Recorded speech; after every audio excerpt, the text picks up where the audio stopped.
रामचन्द्राय जनकराजचा मनोहराय मामकाभीष्टदाय मैदमङ्गलम् कोसलेसाय मन्दहासदासपोषणाय वासवादिविनुत सत्वरदमङ्गलम्। ఓం శ్రీ మహాగణాధిపతయే నమః. సరస్వత్యై నమః. శ్రీ గురుభ్యో నమః. హరి ఓం. శ్రీ సీతారామాభ్యాం నమః. వాల్మీకి విరచిత శ్రీమద్ రామాయణమునందలి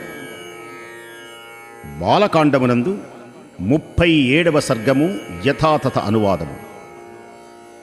కుమారస్వామి వారి యొక్క జనన వృత్తాంతం. పరమేశ్వరుడు ఈ విధంగా తపస్సు చేస్తూ ఉంటే పూర్వం దేవతలు ఋషులతో కూడి సేనాపతిని కోరుకుంటూ బ్రహ్మదేవుని కడకు వెళ్ళారు. ఇంద్రాది దేవతలు అగ్నిని ముందు ఉంచుకొని బ్రహ్మదేవునకు ప్రణమిల్లి ఆయనతో ఇలా విన్నవించుకుంటున్నారు. ఓ దేవా, పూర్వము మీరు పరమేశ్వరునికి మాకు సేనాపతిగా నియమించి ఉన్నారు. ఆ శంకరుడు ఇప్పుడు పార్వతీదేవితో కూడి హిమవత్ పర్వతంలో తపస్సు చేసుకుంటూ ఉన్నాడు. కర్తవ్య విధానమెరిగిన ఓ బ్రహ్మదేవా, ఇప్పుడు మాకు సేనాపతి లేడు. కాబట్టి ఈ విషయంలో లోకహితాన్ని కోరి అనంత కార్యాన్ని కూర్చి ఆలోచించండి. ఇప్పుడు మాకు మీరే దిక్కు. దేవతల ప్రార్థనను ఆలకించి సర్వలోక సృష్టికర్త అయినటువంటి బ్రహ్మదేవుడు మృదు మధుర వచనములతో వారిని ఓదార్చుతూ పలుకుతున్నాడు. పార్వతీదేవి శాపకారణంగా మీకు మీ పత్నుల యందు సంతానము కలిగేటువంటి అవకాశము లేదు. ఆమె వచనం తిరుగులేనటువంటిది. ఇది ముమ్మాటికి సత్యం. ఇందు సందేహం లేదు. ఆకాశంలో ప్రవహించేటువంటి గంగానది యందు అగ్నిదేవుడు ఒక పుత్రుని పొందగలడు. అతడు దేవసేనాపతి అయి శత్రు సంహారకారకుడు కాగలడు. హిమవంతుని పెద్ద కుమార్తె అయినటువంటి గంగ ఆ అగ్నిసుతుని అంటే శివతేజ ప్రభావమున అగ్నివరణ తన యందు జన్మించిన సుతుని ఆదరింపగలదు. అతడు పార్వతీదేవికి మిక్కిలి ప్రీతిపాత్రుడు కాగలడు. ఇందు సందేహము లేదు. ఓ రఘునందన, బ్రహ్మదేవుడు పలికినటువంటి ఈ మాటలకు దేవతలందరూ సంతసించారు. తాము కృతార్థులమైనట్లు భావించారు. అనంతరం వారు బ్రహ్మదేవునకు ప్రణమిల్లి పూజించారు. అంతట దేవతలందరూ గైరికాది ధాతువులతో విలసిల్లే కైలాస పర్వతానికి వెళ్ళి పుత్రోత్పత్తికై అగ్నిదేవుని నియమించారు. శివతేజమును భరించిన ఓ అగ్నిదేవా, ఈ దేవకార్యమును నెరవేర్చు. శైలపుత్రి అయినటువంటి గంగయందు ఆ శివతేజస్సును ఉంచు అని దేవతలు పలికారు. అగ్నిదేవుడు దేవతలతో అట్లే అని పలికి గంగాదేవి దగ్గరకు వెళ్ళి, ఓ దేవి, గర్భమును ధరింపము. ఇది దేవతలకు హితము చేకూర్చేటువంటి కార్యం అని పలికారు. అప్పుడు గంగ ఆయన మాటలు విని దివ్యమైనటువంటి స్త్రీ రూపమును ధరించింది. అగ్ని ఆమె సౌందర్యాతిశయమును చూచి శివతేజమును ఆమెయందు అంతటా వ్యాపింపచేశాడు. రఘునందన, అగ్ని ఆమెపై వ్యాపింపజేసినటువంటి శివతేజస్సుతో గంగా ప్రవాహాలన్నీ కూడా నిండిపోయినాయి. ఆ అగ్ని తేజస్సు యొక్క తాపమునకు తట్టుకొనలేకున్న గంగాదేవి సర్వదేవతలకును పురోహితుడైనటువంటి అగ్నిదేవునితో క్షణక్షణమునకు బలీయమయ్యేటువంటి నీ తేజస్సును ధరింపలేకుండా ఉన్నాను అని పలికింది. సర్వదేవతల కొరకై సమర్పించేటువంటి ఆహుతులను స్వీకరించేటువంటి అగ్నిదేవుడు గంగతో, ఓ దేవి, శ్వేత పర్వత ప్రదేశమున నీ గర్భమును ఉంచుము అని పలికాడు. మహా తేజస్వి అయినటువంటి ఓ పుణ్యపురుషా, రామా విను. గంగాదేవి అగ్నిదేవుని మాటలు పాలించి మిక్కిలి తేజోరాశి అయినటువంటి ఆ గర్భమును తన ప్రవాహములందు అచట వదిలింది.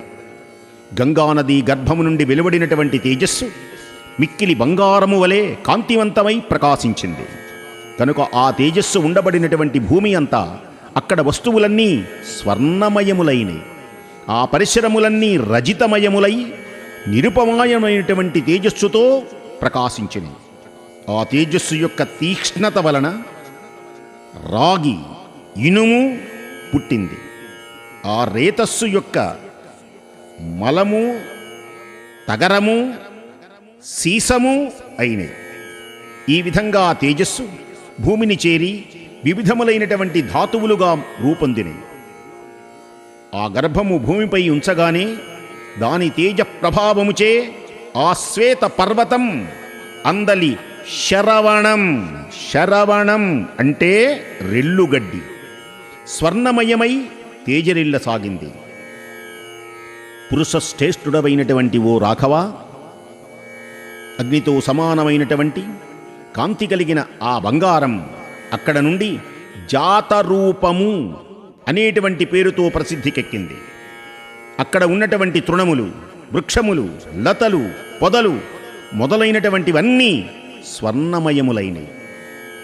తదనంతరం అక్కడ జన్మించినటువంటి కుమారునకు పాలిచ్చి పోషించుటకై ఇంద్రుడు మరుద్గణములు మొదలగు దేవతలను 6 మంది కృత్తికలను వినియోగించాడు. ఈ బాలుడు వారందరి యొక్క పుత్రుడు అగును అని ఆ కృత్తికలు దేవతలతో ఒప్పందం చేసుకున్నారు.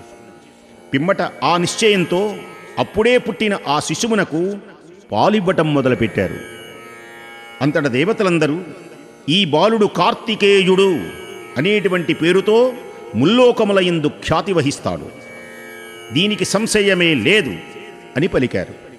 గంగ ద్వారా అక్కడికి చేరినటువంటి శివతేజస్సు యొక్క ప్రభావమున పుట్టిన ఆ బాలుడు అగ్నివలే ప్రకాశించడం మొదలుపెట్టాడు. దేవతల మాటలు విని వారి ఆదేశమును అనుసరించి కృత్తికలు ఆ బాలునకు స్నానం చేయించారు. ఓ రామా, గంగాదేవి గర్భము నుండి స్ఖలితుడైనందువలన దేవతలు అగ్నితుల్యుడైన కారణజన్ముడైన ఆ మహానుభావుని స్కంధుడు అని పిలవటం మొదలుపెట్టారు. కృత్తికల యొక్క పోషణ వలన అతనికి కార్తికేయుడు అనేటువంటి నామము కూడా ఏర్పడింది. అప్పుడు ఆ 6 కృత్తికల స్తన్యములలో సమృద్ధిగా పాలు ఏర్పడినాయి. అప్పుడు అతడు 6 ముఖములు కలిగినటువంటి వాడై ఆ బాలుడు 6 నుండి ఏకకాలమున స్తన్యమును గురులేడు. అందుచేతనే అతనిని షణ్ముఖుడు అని కూడా అంటారు.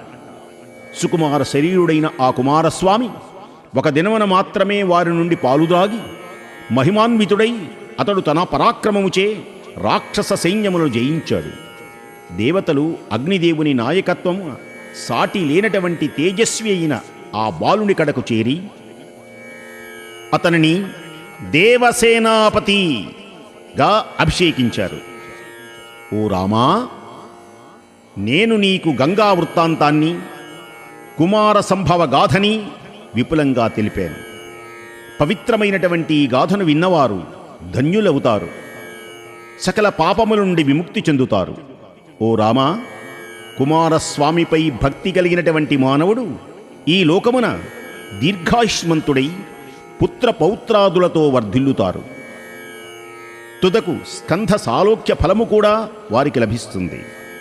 ఇది వాల్మీకి మహర్షి రచిత శ్రీమద్ రామాయణమునందలి బాలకాండమునందు 37వ సర్గము యథాతథ అనువాదము సమాప్తం.